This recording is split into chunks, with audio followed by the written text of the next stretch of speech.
I never imagined that my life would lead me to the crystal corridors of the Xelari Palace, a place of breathtaking beauty and suffocating expectations. I had thought my relationship with the alien princess, Soraya, was growing steadily, but the truth was, something had shifted. Distance had crept in like a silent shadow, unnoticed at first, but now it was glaringly obvious. The day she confronted me began like any other in the sprawling capital city of Nyrith.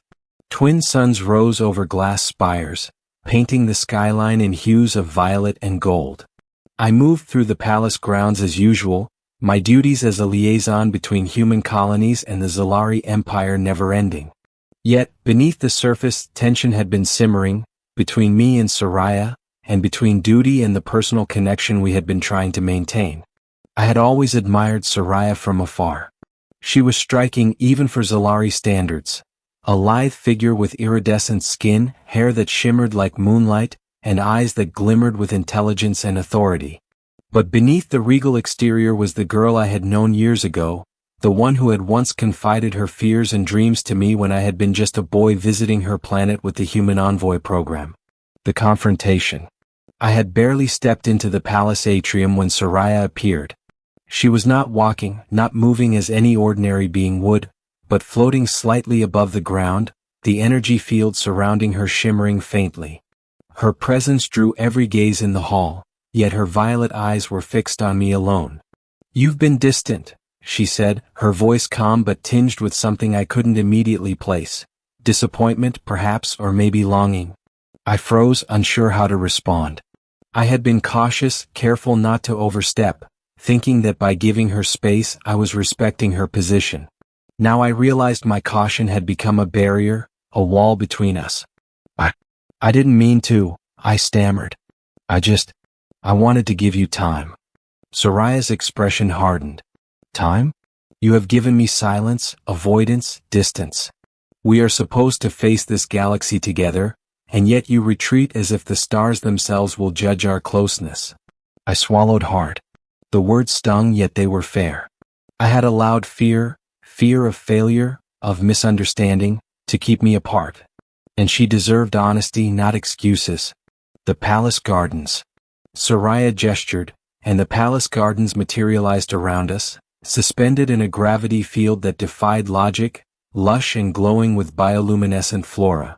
This was her private sanctuary, a place where few outsiders were permitted. I followed silently, my heart pounding as I struggled to find the right words.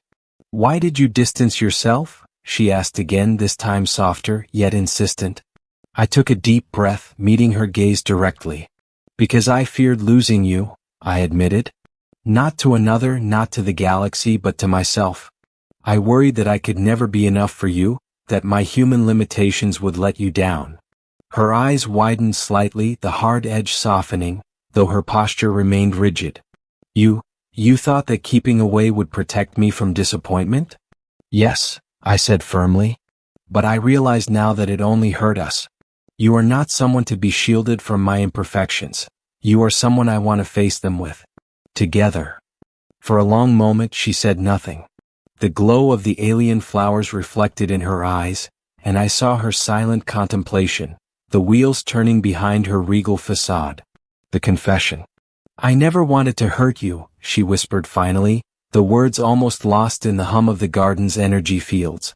"You haven't hurt me," I said, taking a tentative step closer.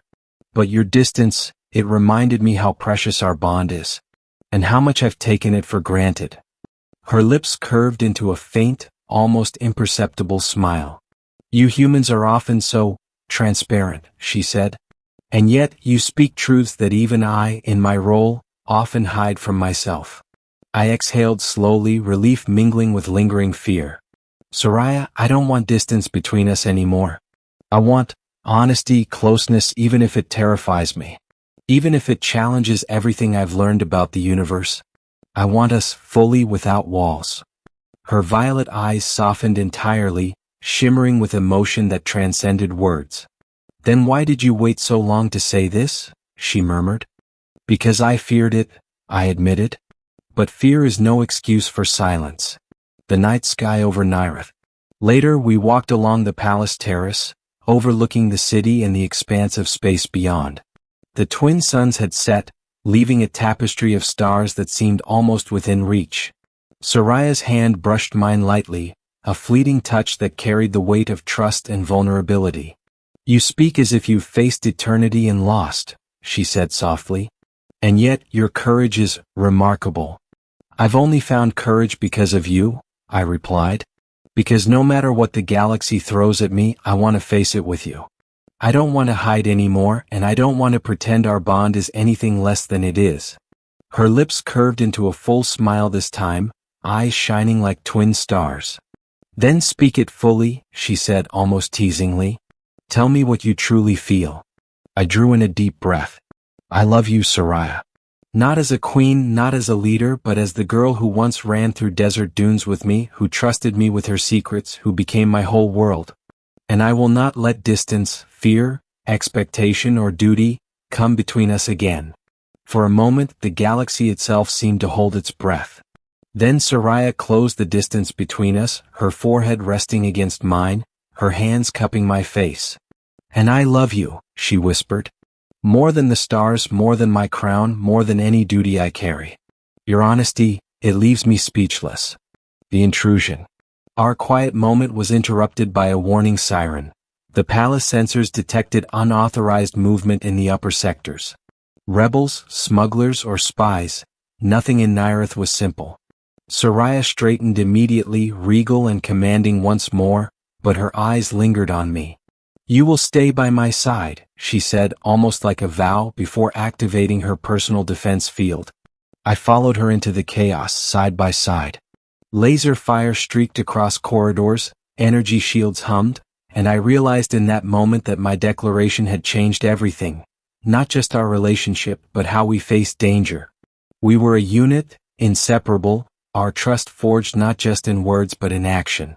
The long battle and triumph. Hours passed in a blur of strategy, combat, and adrenaline. Soraya's leadership was flawless, but she allowed me to make key decisions, trusting me despite the stakes. Each time our eyes met amidst the chaos, I felt a bond deeper than any interstellar law or political treaty. By dawn, the palace was secure, the intruders captured or fled. Exhausted but unbroken, we walked through the palace gardens once more.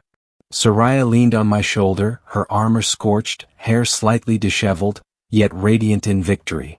"You were right," she said softly. "Distance does nothing but hurt. And your courage, your words, they brought us together stronger than before." I smiled, brushing a lock of shimmering hair from her face. "No more distance," I said. "Not ever." The very lengthy ending. Days turned into weeks, and life in the palace settled into a rhythm neither of us had expected. I became more than a liaison. I was her confidant, her partner in strategy, and the one she trusted implicitly. Soraya taught me the intricacies of Xelari governance, the subtleties of alien diplomacy, and the history of her people. I, in turn, brought my perspective from the human colonies, offering insights she might have overlooked. Together we became a formidable team both in politics and in life. But beyond strategy and governance, our bond deepened in ways neither of us had anticipated.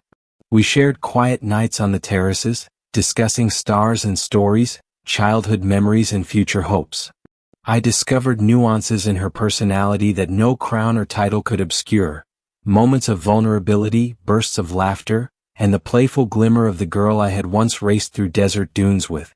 One evening, under the twin moons that once guided our childhood escapades, Soraya turned to me with an expression that was all seriousness and all softness at once. "You've changed my life," she said. "Not just by being here but by reminding me of who I am beneath the crown, beneath the duty. I can trust you with my fears, my triumphs, my heart." "And you've changed mine," I replied. "I've learned to face fear, to embrace closeness, to live fully, because I couldn't bear to be apart from you again. I've learned that love is not silence, not caution. It is honesty, trust, and commitment, no matter the galaxy between us." We embraced, the city lights below and the stars above bearing witness to the unspoken promises we made. No distance, no duty, no fear would ever separate us again. I had faced the challenge of speaking my truth, and she had met it with the courage and vulnerability that only a queen could wield. From that night forward, we walked the galaxy together, not as princess and human, not as sovereign and envoy, but as equals, partners, lovers, and friends. Our bond was no longer defined by distance but by the countless moments we had chosen each other. Every mission, every danger, every victory was ours to share. And when we looked at each other, silent understanding passed between us.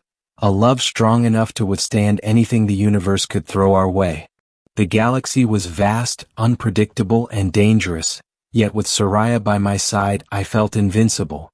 The distance that once haunted us was gone, replaced by trust, passion, and a connection that transcended worlds. We had confronted fear, spoken our truths, and emerged united. And in the quiet moments between duty and chaos, I knew one thing for certain. I would never be distant again, and neither would she.